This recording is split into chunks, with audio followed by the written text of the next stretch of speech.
Hi hello ಎಲ್ರಿಗೂ ನಮಸ್ಕಾರ. Welcome back to KPSC ಸಂದೇಶ. ಇವತ್ತು ನಾವು ಕೆಪಿಎಸ್ಸಿಯ ಗ್ರೂಪ್ ಸಿ ಎಕ್ಸಾಮ್ಗಳಿಗೆ ಹೆಲ್ಪ್ ಆಗುವಂತಹ ಜನರಲ್ ಇಂಗ್ಲಿಷ್ ಪಾರ್ಟಿನ sentence order, right order of sentences ಅಂತ ಏನ್ ಹೇಳ್ತೀವಿ ಆ ಕ್ವೆಶನ್ಸ್ ಅನ್ನ ಸಾಲ್ವ್ ಮಾಡ್ತಾ ಇದೀವಿ. ಇದನ್ನ ಸರ್ವೇ ಸಾಮಾನ್ಯವಾಗಿ ನಾವು PQRS ಕ್ವೆಶನ್ಸ್ ಅಂತ ಕರಿತೀವಿ. PQR ಮತ್ತು SS ಸ್ಟೇಟ್ಮೆಂಟ್ಸ್ ಅನ್ನ ರೈಟ್ ಆರ್ಡರ್ ಆಗಿ ಅಸೆಂಬಲ್ ಮಾಡಬಹುದು ಅಥವಾ ಜಂಬಲ್ ಸೆಂಟೆನ್ಸಸ್ ಅಂತಾನು ಹೇಳ್ತೀವಿ. So this is part of paper 2 communication paper. So ತಡ ಮಾಡದೆ ಸ್ಟಾರ್ಟ್ ಮಾಡೋಣ.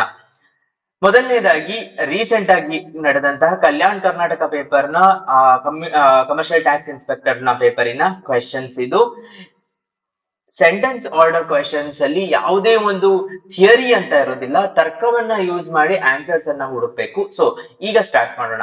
Questions contain a paragraph of 6 sentences. 6 ವಾಕ್ಯಗಳ ಒಂದು ಪ್ಯಾರಾಗ್ರಾಫ್ ಇದೆ. Sentences numbered 1 and 6 are given in the beginning. 1 ಮತ್ತು 6 ಸೆಂಟೆನ್ಸ್ ಅನ್ನ ಬಿಗಿನಿಂಗ್ ಮತ್ತು ಎಂಡಿನಲ್ಲಿ ಕೊಟ್ಟಿದ್ದೇವೆ. ತದನಂತರ the 4 sentences, that is P, Q, R and S are jumbled. Identify the proper order or arrangement of sentences ಅಂತ ಇದೆ. ಸೊ P, Q ಮತ್ತು R ಹಾಗೂ S ನ ಅರೇಂಜ್ಮೆಂಟ್ ಅನ್ನ ನೋಡಬೇಕು.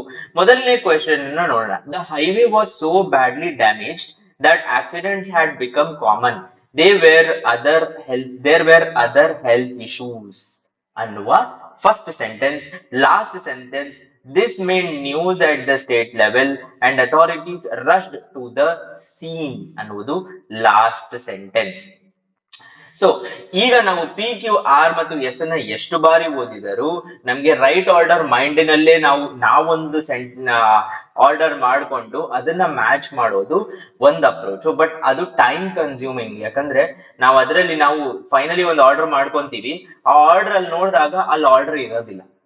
ಸೊ ಆಗ ನಾವು ಎಕ್ಸಾಮ್ ಹಾಲ್ ಅಲ್ಲಿ ಟೆನ್ಷನ್ ಆಗ್ಬಿಡ್ತೀವಿ. ಆಲ್ರೆಡಿ 3-4 minutes ಸ್ಪೆಂಡ್ ಮಾಡಿ we have found out an order, ಆದ್ರೆ ಅದು ಮ್ಯಾಚ್ ಆಗ್ತಾ ಇಲ್ಲ. ಅದರ ಬದಲಾಗಿ ಆಪೋಸಿಟ್ ಅನ್ನ ಮಾಡಬೇಕು. ಬೇಸಿಕಲಿ ಆಪ್ಷನ್ಸ್ ಅಲ್ಲಿ ಯಾವ್ದಾದರೂ ಒಂದು ಸರಿ ಇರಬೇಕು. ಸೊ ಫಸ್ಟ್ ಆಪ್ಷನ್ ಇಂದ ಸ್ಟಾರ್ಟ್ ಮಾಡೋದು. ಫಾರ್ ಎಕ್ಸಾಂಪಲ್, ಈ ಸ್ಟೇಟ್ಮೆಂಟ್ ಆದ ತಕ್ಷಣ ಆಪ್ಷನ್ 1 ಅಲ್ಲಿ ಏನ್ ಹೇಳ್ತಾ ಇದ್ದಾರೆ ಅಂದ್ರೆ ಕ್ಯೂ ಬರಬೇಕು ಅಂತ. So Q, there were other health issues. Highway was so badly damaged. ಈ ಹೈವೇ ಎಷ್ಟು ಬ್ಯಾಡ್ ಆಗಿ ಡ್ಯಾಮೇಜ್ ಆಗಿತ್ತು ಅಂದ್ರೆ accidents had become common. Accidents ತುಂಬಾ ಕಾಮನ್ ಆಗ್ಬಿಟ್ಟಿತ್ತು. Okay, there were other health issues. ಸರಿ. ಸೊ ನೆಕ್ಸ್ಟ್ ಸ್ಟೇಟ್ಮೆಂಟ್ ಏನ್ ಹೇಳ್ತಾ ಇದೆ ಆಪ್ಷನ್ 1 ನಲ್ಲಿ ಅಂತ ಅಂದ್ರೆ Q, people suffered from back pain, especially the regular commuters. Journey on the highway was rough. So other health issues in continuing statement correct ಆಗಿದೆ. People suffered from back pain. ಸರಿ, option 1 ನಲ್ಲಿ Q, logically Q ಸರಿಯಾಗಿದೆ. Next S ಅಂತ ಹೇಳ್ತಾ ಇದೆ. ಸರಿ, journey had become rough. Next Q ಆದ್ಮೇಲೆ S ಗೆ ಬರೋಣ. Repeated request and complaints fell on deaf ears. So ಈ ಕ್ವೆಶನ್ಸ್ ಮತ್ತು ಈ ರಿಕ್ವೆಸ್ಟ್ ಏನಿದೆ ಅದು repeated requests fell on deaf ears. ಯಾರು ಅದನ್ನ ಕೇಳಿಸಿಕೊಳ್ಳಲಿಲ್ಲ. ಸರಿಯಾಗಿದೆ. ನೆಕ್ಸ್ಟ್ ಅದಾದ ಮೇಲೆ ಪಿ ಅಂತ ಹೇಳ್ತಾ ಇದ್ದಾರೆ. ಸೊ ಪಿ ಅನ್ನ ಓದಿದರೆ people had no alternative other than taking an extreme step. Already ಇದಕ್ಕೆ ಯಾಕೆ ಆಲ್ಟರ್ನೇಟಿವ್ ಇರಲಿಲ್ಲ ಅಂದರೆ ಯಾಕಂದ್ರೆ ರಿಕ್ವೆಸ್ಟ್ಸ್ ಮತ್ತು ಕಂಪ್ಲೇಂಟ್ಸ್ ಅನ್ನ ಯಾರು ಕೇಳಿಸಿಕೊಳ್ಳಲಿಲ್ಲ. ಇವರ ರಿಕ್ವೆಸ್ಟ್ ಮತ್ತೆ ಕಂಪ್ಲೇಂಟ್ಸ್ ಅನ್ನ ಯಾರು ಕೇಳಿಸಿಕೊಳ್ಳಲಿಲ್ಲ. ಹಾಗಾಗಿ ಎಕ್ಸ್ಟ್ರೀಮ್ ಸ್ಟೆಪ್ ತಗೊಳ್ಳದೆ ಇನ್ಯಾವ ಆಪ್ಷನ್ ಇರಲಿಲ್ಲ ಅನ್ನೋದು ಹೇಳ್ತಾ ಇದ್ದಾರೆ. ಪಿ ಕೂಡ ಸರಿಯಾಗಿದೆ. ನೆಕ್ಸ್ಟ್ ಆರ್ ಬರ್ತಾ ಇದೆ. ಆರ್ ಅಲ್ಲಿ ಏನಿದೆ, under the leadership of some senior citizens they collectively block the road and stage the dharna. ಏನದು ಎಕ್ಸ್ಟ್ರೀಮ್ ಸ್ಟೆಪ್ ಅನ್ನೋದು, ಈ ಎಕ್ಸ್ಟ್ರೀಮ್ ಸ್ಟೆಪ್ಪಿನ ಎಕ್ಸ್ಪ್ಲನೇಷನ್ ಇಲ್ಲಿ ಕೊಟ್ಟಿದ್ದಾರೆ ಆರಿನಲ್ಲಿ. ಸೊ ಧರಣಾ ಸ್ಟೇಜ್ ಮಾಡಿದ್ರು ಎಲ್ಲರೂ ಸೇರಿ ಅಂತ.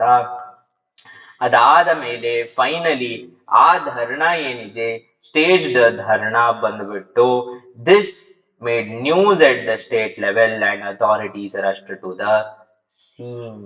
Absolutely right. ಆಪ್ಷನ್ 1 ನಲ್ಲೇ ನಮ್ಗೆ ಸರಿಯಾದ ಉತ್ತರ ಸಿಕ್ಬಿಟ್ಟಿದೆ. ಇದು ಎವ್ರಿ ಟೈಮ್ ಆಗದೆ ಇರ್ಬೋದು. ಆ ತರದ ಪ್ರಶ್ನೆಗಳನ್ನು ನೋಡೋಣ. ನೀವು ಬೇರೆ ಆಪ್ಷನ್ಸ್ ಅನ್ನ ನೋಡಿ ಅದು ಫಾರ್ ಎಕ್ಸಾಂಪಲ್ ಇಲ್ಲೇ ತೋರಿಸ್ತೀನಿ. ಫಸ್ಟ್ ಸ್ಟೇಟ್ಮೆಂಟ್ ಪಿ ಅಂತ ಹೇಳ್ತಾ ಇದೆ ಇದರಲ್ಲಿ. So there were other health issues ಆದ್ಮೇಲೆ ಪಿ ಅಂತ ಹೇಳ್ತಾ ಇದೆ. People had no alternative other than taking an extreme step.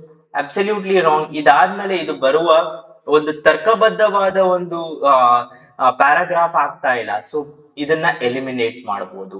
ಹಾಗೆ excuse me, ಬೇರೆ ಆಪ್ಷನ್ಸ್ ಅನ್ನು ಎಲಿಮಿನೇಟ್ ಮಾಡಬಹುದು. ಮುಂದಿನ ಪ್ರಶ್ನೆಯನ್ನ ನೋಡೋಣ. ಇದು ಕೂಡ ಕಲ್ಯಾಣ ಕರ್ನಾಟಕದ ಸಿಟಿಐ ಪರೀಕ್ಷೆಯ ಪ್ರಶ್ನೆ. A group of friends met during holidays and decided to plant a garden and they were excited. So ಒಂದು ಗ್ರೂಪ್ ಆಫ್ ಫ್ರೆಂಡ್ಸ್ ಡಿಸೈಡ್ ಮಾಡಿ ಗಾರ್ಡನ್ ಪ್ಲಾಂಟ್ ಮಾಡಬೇಕು ಅಂತ. ಫಸ್ಟ್ ಪಾರ್ಟ್ ಎಂಡ್ ಎಲ್ಲ ಆಗ್ತಾ ಇದೆ. By the end of the holidays their knowledge in gardening had deepened and had given them a sense of fulfillment, joy and purpose. ಹಾಲಿಡೇಸಿನ start ಇಂದ end ವರೆಗೂ ನಡೆದಿರುವಂತಹ ಒಂದು ಪ್ಯಾರಾಗ್ರಾಫ್. ಸರಿ, ಸೊ ಇದರಲ್ಲಿ ನಾವು ನೋಡಬಹುದು ಮೊದಲನೆಯದಾಗಿ ಏನಪ್ಪಾ ಅಂತಂದ್ರೆ ಆರ್ ಇಂದ ಸ್ಟಾರ್ಟ್ ಮಾಡೋಣ. Okay, group of friends met during holidays and they were excited. ಅದಾದ್ಮೇಲೆ ಆರ್ ಅಂತ ಹೇಳ್ತಾ ಇದ್ದಾರೆ. All the time they kept themselves busy visiting farmers, reading books on gardening, collecting seeds and useful plants. ಸರಿ ಇದೆ, logically ಸರಿ ಇದೆ. Excite ಆದ್ಮೇಲೆ ಅವ್ರು ಇಲ್ಲಿಗೆ ಹೋದ್ರು. ಸರಿ, ಅದಾದ್ಮೇಲೆ ಪಿ ಅಂತ ಹೇಳ್ತಾ ಇದ್ದಾರೆ. People saw positive result of their hard work and appreciated them. They even offered help. But ಇದಾದ ಮೇಲೆ ಪಾಸಿಟಿವ್ ರಿಸಲ್ಟ್ಸ್ ಬಂದಿದೆ ಅಂತ ಎಲ್ಲೂ ಗೊತ್ತಾಗ್ತಾ ಇಲ್ಲ. ದ ಲಾಜಿಕ್ ಆಫ್ ಹೌದು ಇಷ್ಟಕ್ ಮುಂಚೆ ಏನೋ ಒಂದು ಆಗಿದೆ ಅನ್ನುವುದು ಹೇಳ್ತಾ ಇಲ್ಲ. ಸೊ ಆರ್ ಆದ್ಮೇಲೆ ಪಿ ಬರುವ ಸಂಭವ ತಪ್ಪು. ನೆಕ್ಸ್ಟ್ ಆಪ್ಷನ್ ಹೋಗೋಣ. ಇದಾದ್ಮೇಲೆ ಪಿ ಅಂತ ಹೇಳ್ತಾರೆ. ಪೀಪಲ್ಸ್ ಆಫ್ ಪಾಸಿಟಿವ್ ರಿಸಲ್ಟ್, ಇನ್ನು ಏನು ಆಗೇ ಇಲ್ಲ. ಸೊ ಪಿ ಬರುವ ಚಾನ್ಸೇ ಇಲ್ಲ. ಫಸ್ಟ್ ಆಪ್ಷನ್ ಅಲ್ಲೇ ಎಲಿಮಿನೇಟ್ ಆಯ್ತು. ನೆಕ್ಸ್ಟ್ ಆಪ್ಷನ್ 3 ಹೋಗೋಣ, ಎಸ್. ಸೊ ಇದಾದ್ಮೇಲೆ and they were excited. Okay, within a few weeks the patch of land had transformed itself into a smiling garden. Some tiny flowers had bloomed too ಅಂತ ಹೇಳ್ತಾರೆ. ಸರಿ, ನಾವ್ ಅನ್ಕೊಳ್ಳೋಣ ಇದಾದ್ಮೇಲೆ ಏನೋ ಇರಬಹುದು ಅಂತ. ಆಪ್ಷನ್ ಎಸ್ ಅನ್ನ ಒಂದು ಪಾಸಿಬಿಲಿಟಿ ಅಂತ ಇಟ್ಕೊಳ್ಳೋಣ. ಎಸ್ ಆದ್ಮೇಲೆ ಪಿ ಅಂತ ಹೇಳ್ತಾ ಇದ್ದಾರೆ. People saw the positive result and they offered and their hard work and appreciated them and even offered help. ಇದು ಬರುವ ಪಾಸಿಬಿಲಿಟಿ ಇದೆ ಅಂತ ಇಟ್ಕೊಳ್ಳೋಣ. ಅದಾದ್ಮೇಲೆ ಕ್ಯೂ ಅಂತ ಹೇಳ್ತಾ ಇದ್ದಾರೆ. Immediately after these activities, they became confident and worked long hours joyfully. It brought alive their childhood memories of playing in mud. But already results ಬಗ್ಗೆ ನಾವು ಮಾತಾಡಾಗಿದೆ. ರಿಸಲ್ಟ್ಸ್ ಬಗ್ಗೆ ಮಾತಾಡಾಗಿ ಜನ ಆಫರ್ ಹೆಲ್ಪ್ ಮಾಡಿದ್ಮೇಲೆ ಅಂತ immediately they started working. Logically ತಪ್ಪಾಗ್ತಾ ಇದೆ. So 3 cannot be right. ಈಗ 4ಗೆ ಬರೋಣ. ಆರ್ ಅಂತ ಹೇಳ್ತಾ ಇದ್ದಾರೆ ಫಸ್ಟ್ಗೆ. All the time they kept themselves busy visiting farmers. So ಇವರು ಎಲ್ಲ ಟೈಮು ಫಾರ್ಮರ್ಸ್ ಅನ್ನ ವಿಸಿಟ್ ಮಾಡೋದು ಮತ್ತು ಅದರ ಬಗ್ಗೆ ನಾಲೆಡ್ಜ್ ಅನ್ನ ಗಳಿಸ್ಕೊಳ್ಳೋದು ಮತ್ತು ಲಾಂಗ್ ಅವರ್ಸ್ ಅದ್ರ ಬಗ್ಗೆ book collecting seeds and useful plants ಅನ್ನ ಪ್ಲಾಂಟ್ ಮಾಡೋದ್ರಲ್ಲಿ ಇದ್ರು. ಆರ್ ಕರೆಕ್ಟ್ ಇತ್ತು. ಅದಾದ ಮೇಲೆ ಕ್ಯೂ ಅಂತ ಹೇಳ್ತಾ ಇದ್ದಾರೆ. That is immediately after these activities they became confident and work long hours joyfully. ಸರಿ, ಇದಾದ ಮೇಲೆ ಅವರು ಲಾಂಗ್ ಅವರ್ಸ್ ಜಾಯ್ಫುಲಿ ವರ್ಕ್ ಮಾಡಿದರು ಅಂತ ಹೇಳ್ತಾ ಇದ್ದಾರೆ. ಕ್ಯೂ ಕೂಡ ಸರಿ ಇದೆ. ಆರಾಗಿ ಕ್ಯೂ ಆದ ಮೇಲೆ ಜಾಯ್ಫುಲಿ ಲಾಂಗ್ ಅವರ್ಸ್ ವರ್ಕ್ ಮಾಡಿದ ಮೇಲೆ within a few weeks the patch of land had transformed. ಈ ಪ್ಯಾಚ್ ಆಫ್ ಲ್ಯಾಂಡ್ ಏನಿದೆ ಅದು ಟ್ರಾನ್ಸ್ಫಾರ್ಮ್ ಆಯಿತು. S, because they work joyfully for long hours. S is right. ಅದನ್ನು some tiny flowers had bloomed too, ಕೆಲವು tiny flowers ಕೂಡ ಬಿಟ್ಟಿತು. ಅದನ್ನು ನೋಡಿ people saw positive result of their hard work and appreciated them. They even offered help. S, logically ಸರಿ ಇದೆ. And finally by the end of their holidays They had deep knowledge in gardening, had deepened and given them a sense of fulfillment. Yes, 4 is right. So RQSP is the right answer. ಮುಂದಿನ ಪ್ರಶ್ನೆ. His wristwatch had gone out of order. ಇವನ wrist watch out of order ಆಗಿದೆ. Finally he's estimate appeared to be reasonable. ಇವನು ಒಂದು estimate ಹೇಳಿದ್ದಾನೆ ಇವನಿಗೆ, ಅದು reasonable ಅನಿಸಿದೆ ಅನ್ನೋದು ಫಸ್ಟ್ ಸ್ಟಾರ್ಟ್ ಎಂಡ್. ಸರಿ, ಈಗ ಪ್ರಾಪರ್ ಸೀಕ್ವೆನ್ಸ್ ಶುಡ್ ಬಿ ಏನು ಅಂತ ನೋಡಿದ್ರೆ ನಾವು ಫಸ್ಟ್ ಪಿ ಅಂತ ಹೇಳ್ತಾ ಇದೆ. ಪಿ ಅಲ್ಲಿ ಏನು? He took it to repair shop. Yes, because ಅದು ಕೆಟ್ಟೋಗಿದೆ, ರಿಪೇರ್ ಶಾಪಿಗೆ ತಗೊಂಡ್ ಬಂದಿದ್ದಾನೆ. ಸೊ ಪಿ ಕರೆಕ್ಟ್ ಇದೆ. ಪಿ ಆದ್ಮೇಲೆ ಏನ್ ಬರ್ತಾ ಇದೆ? Q. He gave an idea of the likely cost of the replacement based on the examination of the watch. ಒಂದು ಪಕ್ಷ ಸರಿ ಇದೆ ಅಂತಾನೆ ಇಟ್ಕೊಳ್ಳೋಣ ಕ್ಯೂ. ಅದಾದ್ಮೇಲೆ ಏನ್ ಹೇಳ್ತಾ ಇದ್ದಾರೆ? he the repairer opened the outer case and checked the problem.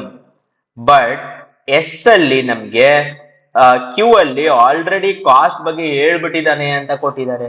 So option 1 ತಪ್ಪಾಗತ್ತೆ. ಯಾಕಂದ್ರೆ ಲಾಜಿಕಲಿ ಫಸ್ಟ್ ಅವನು ಓಪನ್ ಮಾಡ್ದ ಅನ್ನೋದು ಬರ್ಬೇಕು ನಮ್ಗೆ, ಅದಾದ್ಮೇಲೆ ಅವ್ನ್ ಕಾಸ್ಟ್ ಹೇಳ್ದ ಅನ್ನೋದು ಬರ್ಬೇಕು. ಸೊ 1 ರಾಂಗ್ ಆಗತ್ತೆ. 2 RQSP ಫಸ್ಟ್ ಗೆ R. He found that some parts needed replacement ಅಂತ ಕೊಟ್ಟಿದ್ದಾರೆ. ಸರಿ, ಇವು ಇಟ್ಕೊಳ್ಳೋಣ ಒಂದ್ ಪಕ್ಷ ಸರಿ ಅಂತ. ಓಕೆ, ದೆನ್ ಕ್ಯೂ ಅಂತ ಹೇಳ್ತಾ ಇದ್ದಾರೆ ಸಮ್ ಪಾರ್ಟ್ಸ್ ನೀಡೆಡ್ ರಿಪ್ಲೇಸ್ಮೆಂಟ್. ಆ ರಿಪ್ಲೇಸ್ಮೆಂಟ್ ಇನ ಕಾಸ್ಟ್, ಈ gave an idea of the likely cost of replacement. Q ಕೂಡ ಒಂದ್ ಪಕ್ಷ ಸರಿ ಅಂತ ಇಟ್ಕೊಂಡ್ರೆ ಪ್ರಾಬ್ಲಮ್ ಬರೋದಿಲ್ಲಿ ಆ ಕ್ಯೂ ಆದ್ಮೇಲೆ ಎಸ್ ಬರುವ ಚಾನ್ಸಸ್ ಕಡಿಮೆ. ಯಾಕಂದ್ರೆ the repairer opened the outer case and checked the problem. But already ನಮ್ಗೆ ಅವನು ಕಾಸ್ಟ್ ಕೂಡ ಹೇಳಾಗಿದೆ, ಅದಾದ್ಮೇಲೆ ಓಪನ್ ದ ಕೇಸ್ ಹೇಗಾಗತ್ತೆ? ಆಗೋದಿಲ್ಲ. 2 ರಾಂಗ್ ಆಗುತ್ತೆ. ನೆಕ್ಸ್ಟ್ 3 ಬರೋಣ. P, he took it to watch repairer. ಸರಿ, ಪಿ ಸರಿಯಾಗಿದೆ. ನೀವ್ ಇಲ್ಲಿ ನೋಡ್ಬೇಕಾದ ವಿಷಯ ಪಿನೇ ಫಸ್ಟ್ ಬರ್ಬೇಕು. ಫಸ್ಟ್ ಅವನು ಶಾಪಿಗೆ ಹೋದ ಅಂತಾನೆ ತಗೊಂಡ್ಬರ್ಬೇಕು. ಅದೊಂದೇ ತರ್ಕದಲ್ಲಿ ಇದು ಎರಡನ್ನೂ ತೆಗೆದು ಬಿಡ್ಬೋದು. ಸೊ ನೆಕ್ಸ್ಟ್ ಸ್ಟೇಟ್ಮೆಂಟು, ಅವನು ಶಾಪಿಗೆ ತಗೊಂಡು ಹೋದ ತಕ್ಷಣ ಇವನು ಶಾಪಿನವನು ಅದನ್ನ ಓಪನ್ ಮಾಡ್ದ. The repairer opened the outer case and checked the problem. S, S correct ಇದೆ. ನೆಕ್ಸ್ಟ್ ಓಪನ್ ಪ್ರಾಬ್ಲಮ್ ಆದ್ಮೇಲೆ he found that some parts needed replacement. ಹೌದು, ಅವನು ಓಪನ್ ಮಾಡಿ ಕೆಲವು ಪಾರ್ಟ್ಸ್ ಗೆ ರಿಪ್ಲೇಸ್ಮೆಂಟ್ ಬೇಕು. ಅದಾದ ಮೇಲೆ he gave N likely cost of the replacement based on the examination. ಆ ರಿಪ್ಲೇಸ್ಮೆಂಟ್ ಇನ ಕಾಸ್ಟ್ ಎಷ್ಟು ಅನ್ನೋದು ಎಕ್ಸ್ಪ್ಲೈನ್ ಮಾಡ್ದ. ಫೈನಲಿ ಅವನ estimate appeared reasonable and hence it was approved. Option 3 is the right answer. So ಈ ತರ ನಾವು step by step sentences, jumble sentences ಅನ್ನ ಅಪ್ರೋಚ್ ಮಾಡಬೇಕು. ಇದರೊಂದಿಗೆ ಜನರಲ್ ಇಂಗ್ಲಿಷ್ ಪಾರ್ಟಿನ ಸೆಂಟೆನ್ಸ್ ಆರ್ಡರ್ ಭಾಗ 1 PQRS ಕ್ವೆಶ್ಚನ್ಸ್ ಅನ್ನ ಸಾಲ್ವ್ ಮಾಡಿದೀವಿ. ಮುಂದಿನ ಭಾಗದಲ್ಲಿ ಇನ್ನಷ್ಟು ಇತರ ಪ್ರಶ್ನೆಗಳನ್ನ ಸಾಲ್ವ್ ಮಾಡೋಣ. ನಿಮ್ ಸಪೋರ್ಟ್ ಹೀಗೆ ಇರಲಿ. ಧನ್ಯವಾದ.